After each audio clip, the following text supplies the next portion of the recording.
Hey everybody, this is Rippin. Hey, rambling. All right, we're gonna start something a little new. We're gonna do Rippin's Rants. So I picked a bunch of subjects. I'm gonna do a little bit of a rant. Of course, we're gonna have some feedback from Ramblin' over there. But first, let's start out with the cards in the background. So this is one we just got in Isn't that pretty? to a 25 RPA of Quentin Johnston. It Yep. was one of the redemptions we pulled. No, we didn't pull it. I bought it. Oh, Well, you I, bought it? I traded for it actually. I Oh, traded some cards. cards that I pulled, so it counts as a pull. Yeah, yeah, yeah. Sweet. This was a card show find. 463 out of 1074. Cam Newton with a Redskins patch. How cool is that? With a rookie shield. Yeah. So supposedly Tops predicted who was going to go where in the draft, and they didn't get hardly any of them right. Yeah, I think it was, they got like three of them right. Something like that. Yeah, wasn't very good. Good thing Tops doesn't gamble on, or there wasn't such a thing as uh, DraftKings or something like that. Yep. So today's rant that I picked, the subject is the status of the hobby. So I've seen a bunch of videos from, some of them are shady characters in my opinion on YouTube, but they said that the hobby is dying. Something I totally disagree with. Um, there's just a lot of videos out there suggesting that it's dying, there's trouble. They make it sound like pretty soon the hobby will be gone, product will be unattainable, which, for some people, retail is unattainable. Um, because of price point, the hobbies are unattainable. But for the most part, you take out the whole population and the money, it's really not that true. So, and this is based on our area. I have no problems most of the time hitting Walmart on the day I know that they drop. Now, mind you, I'm not sitting there. I have a 9 to 5, so I'm not sitting there waiting for MJ Holdings or whoever to put them out on the floor. I actually show up after work, so 5:36 o'clock, and I'm able to get product. Now Most of the time. yeah, there are some like optic. Don't even get me started on that one. As soon as I got there, everything was gone for that. But what is it? Prism, optic, those are pretty much the only ones I have a hard time getting. For the most part, because of our population, which is really low where we live compared to some of y'all, it's easier for me to get it.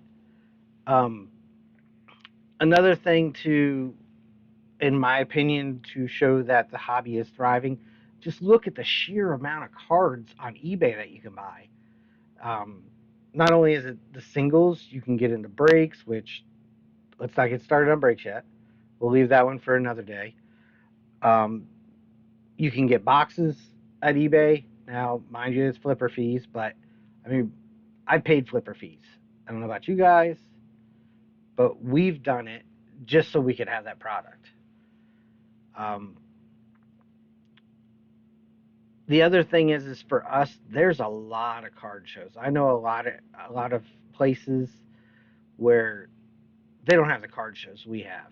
Like for example, what was there, five or something last Saturday? Yeah, there was probably within, I'd say for us, within 100-mile radius, there were there were 5 shows,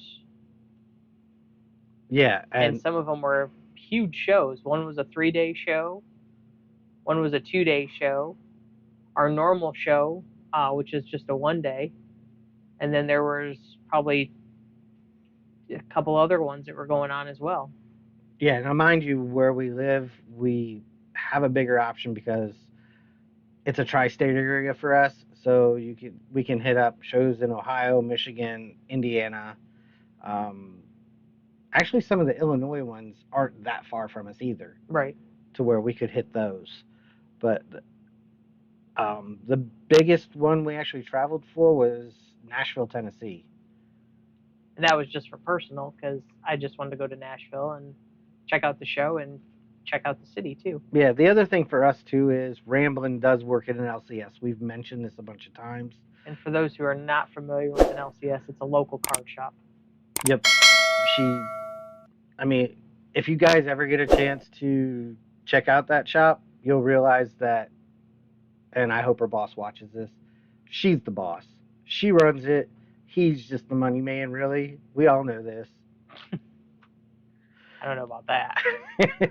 But because of her LCS, we work for the show, so we're able to obtain product. We're able to get cards that we want. That's actually where Cam came from, was a card show that we went to for the shop. But another thing that made me think about how this hobby's not dying is if you look up the stats on the Nationals. So in 1991, there was a record hit at Nationals, and that was the one in California. Where was it? I have it written down. But, oh, Anaheim. Big state, big populated area. Chicago last year broke that record with over 100,000 people going through the door. And we were all hot in Chicago. Goodness gracious, they need to turn the AC on in that place. So to say the hobby's dying, I disagree. I do realize that the hobby has gotten more expensive though. I mean, back when I was a kid, if I remember right, it was like 25 cents to get a pack. You're old. Yeah, thanks. And now what? You're looking at $10, maybe more, depending on the product. Yeah. I mean, like, I know some of the products are a little crazier, like Prism. A pack of that is probably 75 to 150. Yeah. So you go by the sheer amount of cards on eBay, the attendance of the Nationals, the fact that you can find product everywhere, just tells me that it's not dying. It's just changing. There's a lot of different changes now. I mean, I know there's a lot of negativeness with some people about the changes. For example, breakers. Now, mind you, I was one of those people. At the beginning, I hated breaks, hated breakers. They were taking all of our product because of breakers. I believe that the price shot up too. But now, I kind of settled in on liking them a little bit because I don't want to spend $1,000 on a box of Prism. But I would like to get certain players from certain teams. So getting in on a break is a more affordable way that I think to keep the hobby going for me and the collecting going than actually buying a box. I'm out on breaks. Why? Because I just don't hit anything in breaks. Well, you do breaks for a different reason than I do sometimes, though. True. Like sometimes when we both of us when we do breaks, it's trying to hit that big guy. So when Trevor Lawrence was a rookie, get in on a break with the Jaguars, hoping you're going to hit a T-Law or something like that. So you're paying a little bit more because of the higher players that are on those teams. But I mean, let's look at it and be honest. $1,000 for a box of Prism versus possibly paying like $50 or so for your team. I'm in on the $50 just so I could have my team in that product. But the thing is what I think is everybody needs to remember everything's changing nowadays. Technology has made it just totally insane on what can happen. So you've got the breakers, you've got the flippers. I know there's negatives with the flippers, and it's just our society. We're capitalists. That's what this country is. We're here to make money, and I still don't have our YouTube channel to the point where YouTube's paying me. So I do flip boxes at card shows, but I'll also negotiate down with people if they want to. Like I'm not going to sit there and buy a box at Walmart for 35, put it up for 100, and then somebody goes, "I'll give you 75." I'm not going to say no. I'm still making money. Do I want the 100? Yeah, but I still want everybody else to have a chance to get product. I've said it before when we've grabbed product from Walmart. I leave boxes.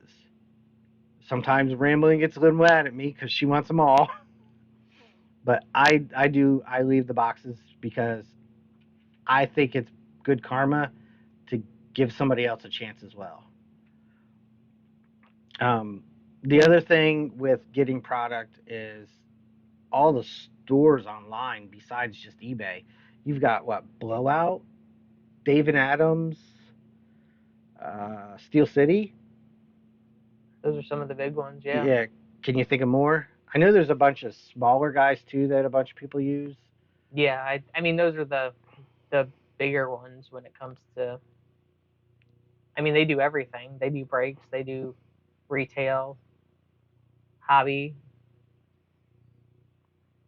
Yeah, the thing is though is we just need to remember technology's making things change. COVID did a number on everything, and we're capitalists. We're here to make money. I mean, without money, I can't pay bills. I can't buy product. I can't do YouTube. And whatever it is for you guys, you still need money. Nobody that I know of completely lives off grid without money. What about you? You know anybody that doesn't need money? Nope, not that I can think of. Be kind of weird to not have I any was money. gonna say kids, but Good God, kids at the card shows are flipping out hundreds like it's nothing. I know.